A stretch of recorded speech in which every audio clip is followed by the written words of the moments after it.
This is Just Say HIE, the official podcast of the Hope for HIE Foundation. I'm Betsy Pilon, your host, bringing the stories of the HIE community from around the world to you, our listeners. Hope for HIE is a nonprofit organization and the largest collective of HIE families anywhere in the world, and each story across all outcomes has its own version of hope to share. Join us as we explore each unique journey and connection. Welcome, everyone, to another episode of Just Say HIE or Just Say Hi. And today I'm really excited to welcome one of our families who lives over in Tanzania. And we are just so excited to bring different perspectives around the world of our HIE family. So Shiru, welcome. Please introduce yourselves and tell us all about you. Thank you, Betsy. I don't know where to start. So my name is Shiru. In full, all my names are Esther Wanjiru Muigai Mnaro. So Esther Wanjiru are my names. Muigai, my dad's name. Mnaro, my husband's name. I am a mother of 3 kids, 3.5, because there's another one in the stomach, so I'll say 3.5. And our HIE baby is our baby number 2, and his name is Malik. So I live in Tanzania, but I'm originally from Kenya, but I'm married to a Tanzanian, so I live in Tanzania. So tell us about Malik and his start and your journey with his birth and development and all of that. Where do I start? It was a pretty normal pregnancy, no hiccups, no nothing. When I started labor, we got to the hospital and they induced me. Much later now, I've learned about induction and how some different medication can react to different people, but we really didn't know there was an issue with the baby until when he was about 4 months and he wasn't reaching his milestones. So we started, wondering why. And we started visiting hospitals, and we did about 5 hospitals, and all of them were like, no, he's just lazy, he's fine, he's gonna reach his milestones. But he wasn't reaching for toys, his neck was still not firm. So finally we saw a doctor that diagnosed him with a mild cerebral palsy. And I would say that is where our journey started. And it's at that point that he asked, how was your birth? Was it normal? Was it difficult? Were you induced? And he explained that he must have lacked oxygen a bit at that particular moment. So we knew now what the cause was, and we started therapy when he was now about 7 months. So by then he wasn't sitting, he wasn't rolling over. We got a therapist. I don't know how it works out there, but here there are therapists that you can find at public hospitals, but you will not get the quality that you want. So you've got to dig into your pocket, because a lot of insurance, again, don't pay for therapy. And then we got a private therapist who would come to our house. And so we've been on therapy since he was 7 months. Now he is 4 years and November, December, January, February, March, April, May, and 7 months. So he's 4 years and 7 months now. So he started independently at about 14 months. He took the first steps, I would say, at around 3 years. Then he stopped taking the steps completely for a couple of months. Then at about 3 years, 9 months, he started taking steps again. And now he's walking, now he's walking. His gait is not like 100%, but he's walking. And, it's exciting. There are things, of course, along the journey that one of our neurologists had told us he's never gonna do. He's not, she'd said the part of his brain that is affected means that he's never gonna love music. He will not recognize us. But he's overcome that. And for us, we've learned to live a day at a time, a day at a time. We enjoy the milestones, no matter how small. Of course, to other people with neurotypical kids, it looks like it's normal, It's normal that your child is now taking the sippy cup and they can, do the sack lift reflex. But when you have a HIE baby, you know that each and every milestone, even inch stone, counts. And I would say for us in Africa, it's a bit more complicated. At least when people are maybe in Europe, they understand the concept of it's medical. But here, a lot of people go to, oh, it's witchcraft. Why don't you go and do this? Everyone has their own solutions to your problems, take them to the pastor, they can be prayed, do this, do that. So we've just learned to lock out negative energy. And for this, I'm extremely grateful to my husband because he's been, like my rock. We've been each other's rock, basically. And we've been able to cheer each other and just encourage each other when we have felt like, oh, it's getting a bit difficult. So yeah, so basically, maybe unless now you ask questions, Betsy, it's taken time to be able to talk about it without crying. But I'd say I have healed now that I can talk about this and not cry. Initially, I'd cry a river. Whenever I'd start talking, I'd cry a river. But now I'm easy. Well, and I think that's such a universal part of all of our journeys, and that, it's very difficult. None of us expect to have children that have disabilities or differences or challenges that are outside of that neurotypical realm. And yeah, it is so hard for us to process that as parents, for sure. I love to hear about, your family dynamics and that you have this amazing support. And I'd love to hear more about, I know you connected with the Hope for HIE community. So can you talk a little bit about, how you first found us and, what those connections have brought to your journey as well? So I'm married to one man, my college sweetheart. So we've been together for about 14 years. We have a 12-year-old. And after the 12-year-old girl, we have Malik, who is 4 years and 7 months. Then we have a son who is 1 year, 7 months. Then we have another child on the way. So I'd say for me, my biggest support system has been my husband.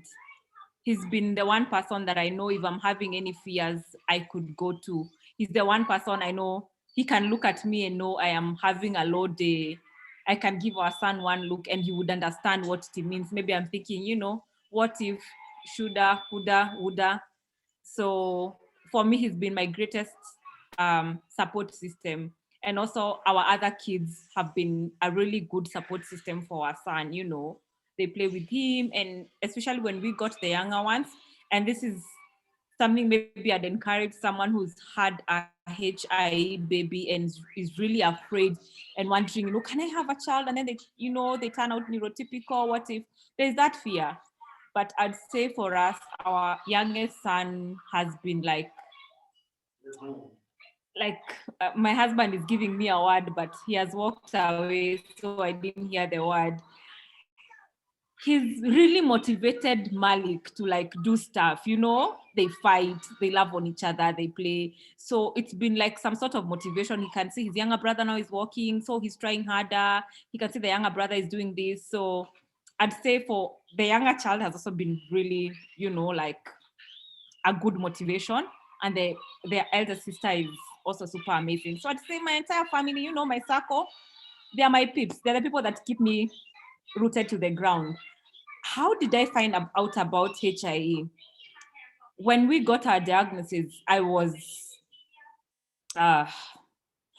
depressed. I just wanted to know that there's someone out there who, is going through the same. So I actually just typed on, I found out, I tried to find, what is the scientific word of when a child lacks oxygen during birth? And I found out what it was. And so I typed the whole, I can't even pronounce HIE, by the way, in full. I'm African. It's so a mouthful. I typed on Facebook. It's hard. A mouthful, So I typed it on Facebook, and this group was the first one that that popped up. And so then when I saw that it wasn't even based in Africa, I was like, oh, would they accept me? And then Betsy accepted, and I got in. And for me, I remember the first few days, I would literally sleep going through posts, They were so encouraging. There were stories that made you realize you are not in this journey alone. There are other people that have been there. There are other people that are working with you. So for me, I can't even explain what this group did for me. And then I introduced my husband to it. So he'd also, read through posts, and then we'd see something and we're like, oh, by the way, this is like our son. It's like you find a community. You're not together. These are not even people you know, but you feel it's doable, It's actually doable. And I've also gotten ideas even from the group. As I mentioned earlier, resources here are not as much as you people. You have, I don't know, aid from the government. You have this, you have that. Well, here it's not like that, but you get to have ideas. I even got to know insoles. There are things that I'm even the one who was pointing out to our therapist. Oh, by the way, can we try ABCD? I saw in a group that you can cast the legs to remove tiptoeing. So I cannot be able to explain how much resourceful this group has been to me. My son now is using memo shoes. I also got that from the group. So I talked to a friend in the US, and she bought the shoes for me and she sent them over. And when he doesn't want to do AFOs, then we have something to try. Without this group, I don't know where I would get it. I don't know. Here, when people get people with disability, children with disability, they tend to, shy away from talking about it. It's some sort of a taboo. So it's hard to find an open community where people share their struggles and they say, hey, by the way, me, my child is even using a YouTube, or my child does not do ABCD. So for me, HIE has been that group that you can let loose. It's actually the only group I've even ever posted about my son's conditions, not even on my personal Facebook page, because there are things that it's only someone who's walking the journey that would understand, and not one else would understand. So for me, that has been HIE. And so thank you, Betsy. Thank you for, coming up with this amazing community. You just have no idea how many lives you've touched. I don't know. That's so sweet of you. And this is exactly why we do what we do, right? Like this is, I know that you've connected, I think, with one of our other parents in particular, that I've seen you, chat back and forth with in the group a little bit. And it's truly, some of the connections that I made early on were not people in my backyard either. One of my closest, moms that I became close with was from Australia. And we had an opportunity a few years ago to meet up when she was traveling to New York City. And I made sure, that I could meet up with her. And it's really incredible the impact that, people can have on you that are halfway around the world. But like you said, we all have this commonality and we come together and share this information to help. And I just, I'm so glad that this has been so helpful for you. That's exactly why, people give so much to connect people, and you're such a wonderful part of the community. My next question, I think, is what can we do what do you see that, the HIE community can do to increase access to more families that, might not have as many, resources to connect to technology and things like that. We're always looking at how we can connect with either different organizations or different, support to better connect people and have, that unique information sharing to improve everyone's quality of life. I would say if it was possible, I don't know how possible it is, but if it was possible to come up with like what we would call a small committee of people that represent different countries or different continents. Yeah, let me talk of continents probably, and different countries in those continents. Then it would be easier for them, because in much as people don't talk about disabilities so openly, let's say for instance in Africa, there are still groups that actually do. So it is still, if for instance I'm in a committee, I can be able to point out, oh, there's a group that I know that would probably, benefit from this. But then it would need to be like an organization of people that have the same mind, that we want to reach out to more people. And then you act like the focal point to reach out to those people. I work in the NGO world, so I know more about advocacy. I'm an advocate. I should have said that when we started. So yeah, please tell me more about your advocacy work. I'd love to hear this. So so I am an advocate. I was admitted to the Kenyan bar in 2012. Then I moved to Tanzania in 2016, and I work for an organization called Pan-African Lawyers Union. We are an organization that is in 53 African countries, and we basically push for good governance and rule of law in the continent. So we have regional courts and we have continental courts. So we do not litigate at national level, but we do what there's a court in Europe, I think, that is now like your regional court. I'm forgetting the name. So in Africa, we have the African Court on Human and People's Rights, which then now covers every country that is in the African Union. So we bring cases against countries that are violating rule of law and good governance in the continent. So that is what I do.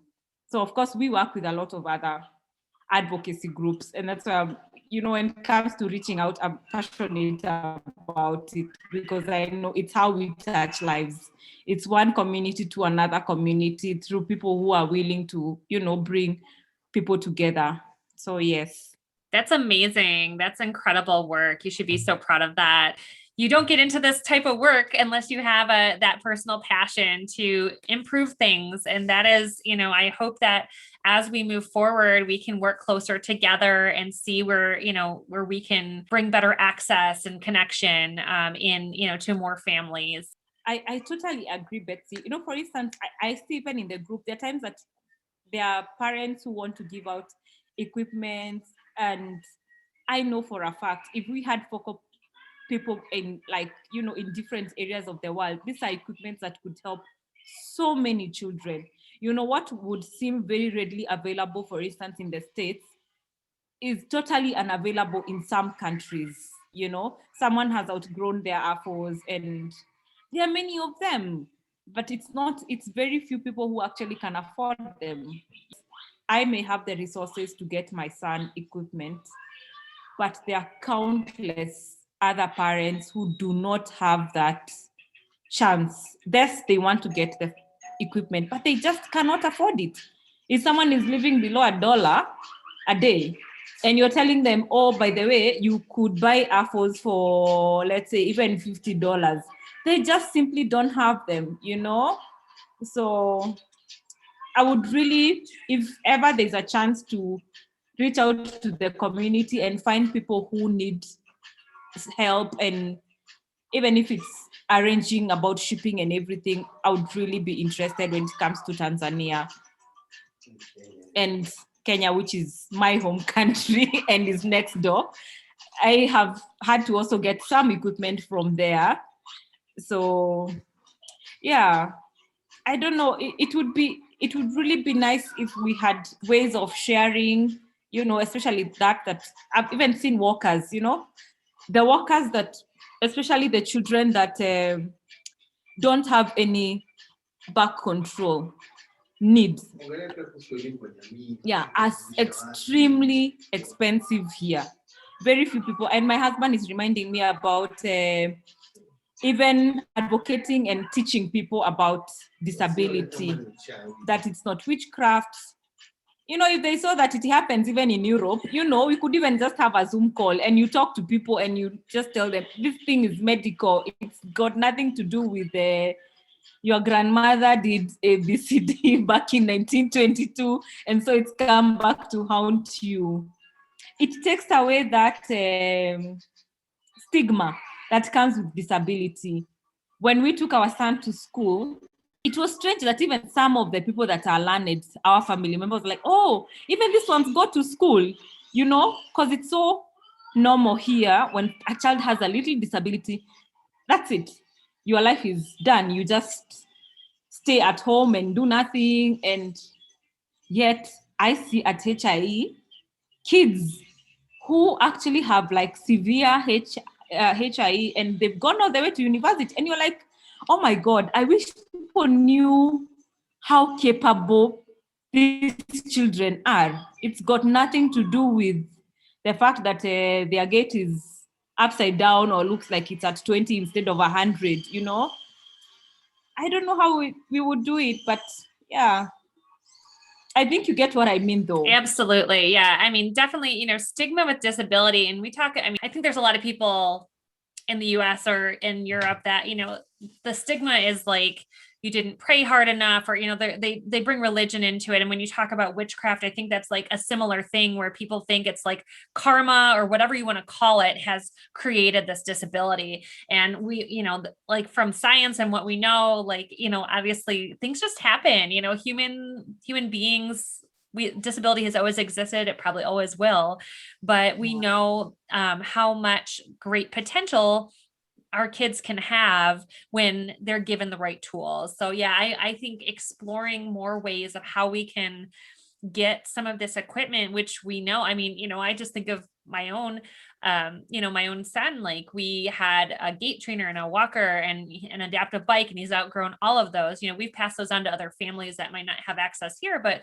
how can we get those to people that have additional needs that absolutely a barrier? For here, it's like, okay, I'm passing it along because it might take 6 to 8 months to get, but if that need is greater somewhere else, I would much rather send that. Or like the AFOs, like you mentioned, that's a huge one.